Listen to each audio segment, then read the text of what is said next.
Les enfants qui vont avoir les yeux bleus ou qui vont avoir telle caractéristique ou telle caractéristique, on veut juste essayer de permettre à ces couples ou à ces femmes d'aller plus vite à la grossesse et à avoir un enfant. Et c'est justement l'une des raisons qui pousse chaque année jusqu'à 30 000 couples ou femmes célibataires à se rendre à l'étranger. Au Portugal, en Espagne, Belgique, Pays-Bas ou en République tchèque. Contrairement à la France, à Prague, comme dans cette clinique par exemple, les examens génétiques sont autorisés et réalisés avant chaque PMA. Voici notre micromanipulateur. C'est ce qui nous permet de placer les spermatozoïdes dans les œufs et de faire toutes les analyses qui vont avec. C'est ici que tout commence. Oui, tout à fait. Ici, les médecins vantent un taux de réussite moyen de 70% pour les FIV. C'est 2 fois plus qu'en France. Ça, ce sont les bons embryons. Là, là et là encore. C'est ceux qui ont le plus gros potentiel pour devenir des bébés. En tout, 10 000 bébés ont été conçus dans cette clinique ces 20 dernières années. Une performance qui a un coût. 2 000 € la FIV, près de 6 000 € lorsque la patiente bénéficie d'un don d'ovocytes. Des prix qui restent attractifs en Europe.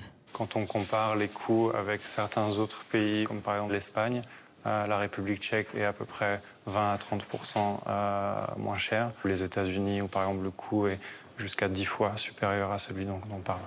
La plupart des patientes viennent de l'étranger. Cette clinique mise sur les réseaux sociaux pour se faire connaître. Elle a offert à ce couple de Français un programme sur mesure. En échange, Gracie partage son expérience sur la toile avec ses 80 000 abonnés, de potentielles clientes pour la clinique.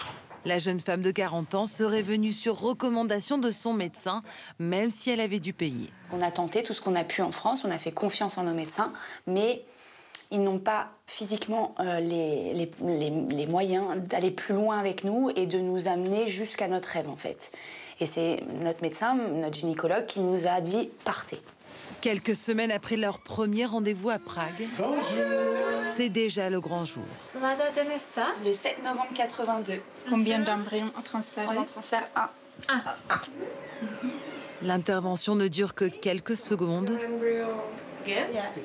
On voit bien l'endomètre. Et là, c'est l'embryon.